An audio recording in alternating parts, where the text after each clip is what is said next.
안녕하세요, 코마드입니다. 최근 9월 라이트코인 창시자인 찰리리가 쇼미더크립토와 인터뷰가 있었습니다. 이러한 가운데 코인사 재단과 블로그 및 유튜브를 통해서 많은 크립토 정보가 올라오고 있습니다. 그 중에는 실질적으로 괜찮은 정보들도 있지만 그렇지 못한 내용들도 있지 않을까 싶습니다. 12일자 트위터에 인플루언서 도미닉 윌리엄이 올린 내용인데요. 코인사에서 여러가지 이점인 내용들을 알리곤 있지만 실체가 없다는 것이었습니다. 현재 수천 개의 코인들이 존재하지만 그중 대다수가 중요 직책의 임무를 비공개로 하며 이름과 사진 정보도 불명확한 곳이 많습니다. 백서 역시 목차만 봐도 다른 코인사와 비슷한 경우도 많기에 메이저 코인과 백서가 비슷하다면 굳이 위험을 무릅쓰고 그 코인에 투자할 필요는 없다고 생각이 됩니다. 그리고 크립토 정보들을 알기 위해서는 그나마 트위터 활용이 현재로서는 가장 낫다라는 생각을 가지고 있는데요. 그 이유는 언론 매체, 크립토 재단, 코인 창시자, 그리고 분석 매체 대부분이 이 트위터를 통해 모든 정보를 전달하고 있어서입니다. 현재의 트위터는 단순히 소통을 위한 공간이 아닌 크립토의 정보 직결지가 되어가고 있고 분포된 정보들을 한 곳에서 쉽게 확인이 가능하기에 코인 투자자에게 있어 중요한 소통 공간이 아닐까 생각이 됩니다. 그리고 국내 기사보다는 주로 해외 기사를 보시는 걸 추천드리는데요. 안 그래도 해외 기사 경우 오버 및 잘못된 내용도 있는데 국내로 들어오면서 클릭 유도를 위해 더 변질되는 경우가 있어서입니다. 또한 업비트 경우에도 코인 정보 항목에서 트위터를 연동을 진행하고 있기에 조금만 더 관심을 갖는다면 좀 더 괜찮은 정보 확인이 될 것 같으며 바이낸스, 코인베이스, 코인마켓캡 등 대형 거래소에서도 코인 정보를 자세히 다루고 있기에 조금 더 신경 쓰면 이런 정보들에서 좀 더 나은 이슈를 찾을 수 있다고 생각이 됩니다. 9월 13일 저녁 라이트코인이 오버가 있었는데요. 크립토 시장이 확대가 되면 여러 기업에서 크립토 반영이 이루어질 것이라 생각은 되지만 현 시점에서 기업의 반영은 불완전한 크립토가 주가에 악영향을 미칠 수 있기에 신중한 입장일 수 있습니다. 이번 오버의 영향으로 월마트의 주가가 하락한 것을 확인할 수 있었는데요. 안 그래도 하락 추세인 월마트의 경우 이번 문제는 민감한 사항이 아니었을까 합니다. 그리고 사건 이후 찰리 리가 블룸버그와 인터뷰가 있었는데요. 기사 내용을 처음 게시한 글로벌 뉴스와이어와는 접촉이 없었을 뿐 아니라 라이트코인과의 관계가 없다고 확실히 밝히면서 사건의 배후를 알아내기 위해 최선을 다할 것이라고 내용을 전했습니다. 그러면서도 이런 사건은 우리가 할 수 있는 것이 많지 않으며 언제든 사람들이 가짜 뉴스를 내보낼 수 있다는 말을 전하기도 했습니다. 그래서 오늘은 이런 이슈에 휘말린 라이트코인과 찰리 리에 대한 내용을 다뤄보려고 합니다. 라이트코인은 찰리 리에 의해 2011년 탄생이 되었는데요. 찰리 리는 우리가 현재 알고 있는 인식과 해외에서 조금 다른 시선으로 보는 경우가 있는 것 같았습니다.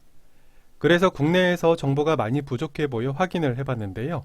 찰리 리는 2007년부터 2013년까지 구글 엔지니어로 일하면서 유튜브 크롬 운영체제 구글 플레이어도 개발에 참여할 만큼 개발에 있어서 능력 있는 엔지니어였습니다. 그러다 2011년 사토시 나카모토의 백서를 읽고 탈중앙화 크립토에 매료되어 구글을 그만두고 코인베이스에 입사하게 됩니다. 그런데 당시 찰리 리의 집은 구글에서 가까운 위치인 마운틴뷰였는데요. 코인베이스는 당시 신생 기업이고 구글과 비교하기 힘들 정도의 작은 회사였으며 전망도 당시에 크지 않았던 기업이었습니다. 하지만 1시간이 걸리는 거리를 달려 출퇴근을 해야 했지만 그 정도로 암호화에 관심이 많았다는 걸 알 수 있었으며 비트코인의 백서에서 비트코인의 모든 것이 담겨 있다는 것을 확신했다고 합니다. 그러면서 비트코인의 몇 가지 단점을 보완해 편리성을 갖춘 라이트코인 개발을 진행했다고 하는데요. 그 이유는 비트코인은 당시 구매하기도 어려웠을 뿐 아니라 이체 및 보관에서도 문제가 있었고 블록 생성 시간이 지금과 같지 않았기에 전송 시간이 몇 시간 이상 걸리는 경우가 빈번했다고 합니다. 당시 비트코인의 구매는 사기와 같다고 밝혔는데요. 그럴만도 한 게 당시 채굴량이 지금처럼 많지 않았을 테고 사람들 관심 밖이었기에 해킹 공격에도 취약했을 뿐 아니라 시간차로 인해 불안정한 상태였을 거라 생각이 됩니다. 그러면서도 당시 라이트코인에 대해 비트코인보다 안전하지 못한 코인이었기에 오히려 비트코인 사용을 권장했다고 합니다. 그리고 라이트코인을 개인 컴퓨터를 통해 채굴도 시작했으며 회사 컴퓨터를 이용해 채굴한 적도 있다고 밝혔습니다. 이건 어느 정도 공감이 되었는데요. 단순히 채굴로 획득한 코인으로 돈을 벌 목적이 아니라 자신이 개발한 작업증명 코인의 경우 해킹이나 불안 요소를 없애기 위해서라도 해시 파워를 올려야 했으므로 생각이 들었습니다. 이런 가운데 운 좋게도 비트코인 채굴 관련 이슈로 인해 비트코인의 채굴자들이 라이트코인으로 몰리면서 해시 파워가 높아졌고 이 결과로 지금의 라이트코인이 만들어질 수 있다고 말했습니다. 그리고 작업증명과 지분증명 관련해서 설명도 했는데요. 지분증명은 암호화 전에도 있었기에 새로운 것이 아니며 사토시가 만들어낸 작업증명이 혁신이라고 생각을 했고 암호화 세계에서 실제로 가치가 있는 것은 작업증명이라고 생각했다고 합니다. 그 이유에서는 처음부터 끝까지 모든 것이 분권한 방식이라고 설명하고 있었는데요. 쉽게 말하면 채굴자를 어떻게 적용할지, 채굴자의 인센티브와 네트워크 보호 및 기록과 취소, 작업 수행과 비용 절감 등 이 모든 것들이 탈중앙화 방식으로 진행되지만 지분증명은 이런 것들을 할 수 없는 것이라고 전했습니다. 이 내용을 확인하면서 생각이 든 건 최근 미국의 인프라 법안에 지분증명에 세금 적용을 한 내용이 떠올랐습니다. 이런 이유에서 작업증명을 배제하고 지분증명을 키우려고 한 것이 아니었나 싶었으며 지분증명은 히스토리 수정 및 미래의 권리도 변경 가능하기에 분산 방식과는 조금 거리가 있다는 내용도 말했습니다. 풀어보면 지분증명은 속도 절감과 비용 절감은 있지만 통제 가능 면에서 조작이 가능한 구조이기에 정부나 기관, 개발자 측에서 마음만 먹는다면 조작이 가능하다라는 것입니다. 그리고 가장 중요하면서 이 사실에 대해 궁금증이 많았을 것 같은데요. 바로 2017년 라이트코인 전량 매도 관련한 내용입니다. 찰리리를 100% 신뢰하는 것은 아니지만 그가 말하길 자신이 가진 라이트코인이 많지 않은 수량이었으며 개발자나 중요 직책의 인물이 코인을 다량 가지고 있다는 것은 라이트코인에게 장기적으로 좋지 않은 상황이 될 것이라고 말했습니다. 이 이야기는 두 가지 관점에서 볼 수 있을 것 같은데요. 이더리움처럼 부테린이 이더리움을 상당량 가지고 있는 것처럼 코인의 창시자가 많은 수량을 가지고 있는 것이 안도감을 가질 수는 있겠지만 언제든 판매할 수 있다라는 불안 요소로 작용이 될 수 있을 것 같습니다. 하지만 라이트코인은 무한 수량이 아닌 한정 수량으로 그 수량도 많지 않기에 부테린처럼 동일한 상황이 발생된다면 오히려 큰 리스크가 작용될 수 있어 보였습니다. 만약 찰리리가 지금까지 그 코인을 가지고 있었다면 활용 가치 면에서 좋지 않은 투기 목적 상황과 투자자가 위축될 상황으로 다가오지 않았을까 합니다. 그래서 현재의 상황이 더 나아진 결과라고 생각이 들었고 찰리리가 판매한 라이트코인은 채굴로 인해 얻어진 코인인 만큼 판매 역시 다른 채굴자들과 동일한 입장으로 봐야 하지 않나 싶습니다. 그래서 찰리리의 행동은 오히려 투자자 입장에서 좋은 판단이었다고 생각이 드는데요. 그리고 그렇게 판매된 금액은 기부를 통해 사용됐다고 전했습니다.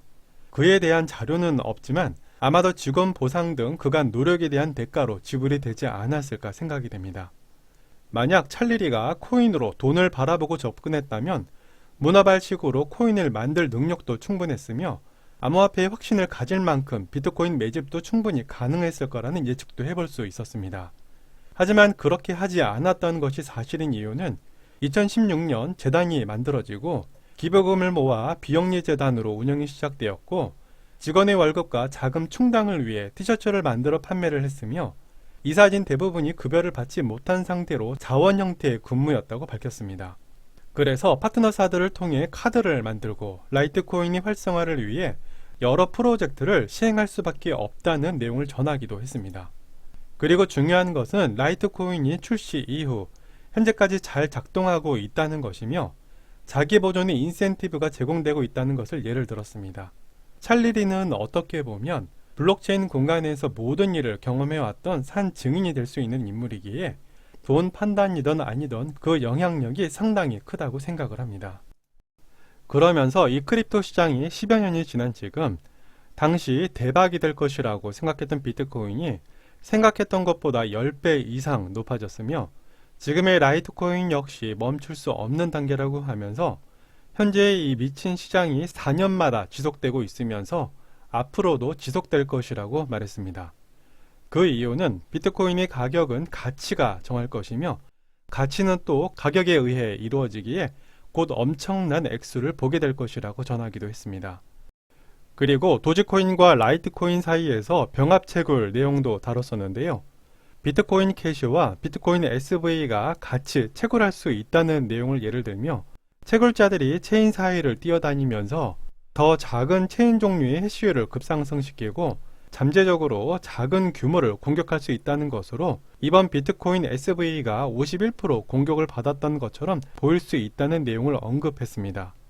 현재 라이트코인을 기반으로 도지코인이 만들어졌으며 도지코인이 공격을 당하기 쉬워질 것이라는 게 분명해지자 찰리 리는 도지위원회에 병합 마이닝을 제안했다고 합니다. 하지만 도지 측에서는 회의적이었다고 말했으며 질문자가 도지코인이 앞으로 라이트코인을 뛰어넘을까봐 이런 제안을 한 게 아니었냐라는 질문도 던졌지만 당시 도지코인은 그러한 코인이 아니었다고 웃어 넘기기도 했습니다. 시간이 조금 지나자 도지코인 측에서 긍정 평가를 내리고 그 결정을 받아들여 병합 마이닝을 구현했다고 하며 그렇기에 도지코인은 네트워크 보안에 걱정할 필요가 없어졌고 이로 인해 현재까지 도지코인이 안전하게 성장할 수 있는 계기가 되었다고 전했습니다. 어떻게 보면 라이트코인이 보호막 역할을 한 것인데요. 만약에 도지코인이 51% 공격을 받았다면 거기에 드는 소모되는 시간과 비용을 감안한다면 라이트코인에게 엄청난 이득을 본 것으로 해석해 볼 수 있었습니다. 그리고 도지코인에 대해서도 이야기를 했었는데요. 아무도 사용하지 않고 유행으로 치부되던 도지코인은 전 세계에서 가장 부유하고 인기 많은 사람이 도지코인을 이야기하는데 그것이 필요한 전부라고 말했습니다. 그래도 일론 머스크는 한 달에 한 번씩 어떻게든 돌려가는 형식으로라도 도지와 연관을 짓고 있기에 도지를 장난으로 보고 있지는 않은 것 같습니다. 그리고 라이트코인이 조만간 이루어질 민블인블 내용도 전하면서 큰 변화를 주게 될 것이라고 말했습니다. 앞으로 10년 후 비트코인 가격에 대해서는 미국 달러와 연준에 달린 문제이며 달러가 파괴되어 하이퍼 인플레이션이 발생된다면 엄청난 숫자에 도달할 수 있을 거라고 말하면서 그 확률은 50% 반반이라고 10년 후 비트코인의 가격을 농담 삼아 500만 달러로 예측했으며 라이트코인은 50만 달러로 봐주면 좋겠다라고 말하기도 했습니다. 찰리 리의 마지막 입장은 많은 사람들이 라이트코인을 사용하고 있다는 사실조차 깨닫지 못한 채 사용하길 바란다고 말했습니다. 찰리 리는 포기한 것도 많은 만큼 얻은 것도 많은 결과라고 생각이 들며 그 경험과 지금까지 이 시장을 바라보는 시선이 현재 그 누구보다 객관적으로 바라볼 수 있지 않을까 하며 비트코인과 비슷한 코인을 만들면서 탈중앙화의 원천인 작업 증명 방식을 위해 노력하는 사람이 아닐까 생각이 되었습니다. 그리고 최근 그레이스케일이 모든 포트폴리오 중에서 유독 한 가지 코인을 쓸어 담고 있는데요. 바로 디센트럴랜드 마나 코인입니다. 포트폴리오 비중 조절이나 아니면 많이 오르지 않는 코인이라서 담고 있는 게 아닌가 싶지만 마나코인 투자자분들에게는 힘이 되는 내용이 아닐까 싶습니다. 오늘 내용은 여기까지입니다. 해당 영상은 투자 권유가 아닌 라이트코인 참고용 그리고 라이트코인 투자자로서 그만큼 확신을 가지고 있기에 좋은 내용을 다룰 수밖에 없지 않았나 싶습니다. 오늘도 끝까지 시청해 주셔서 감사합니다.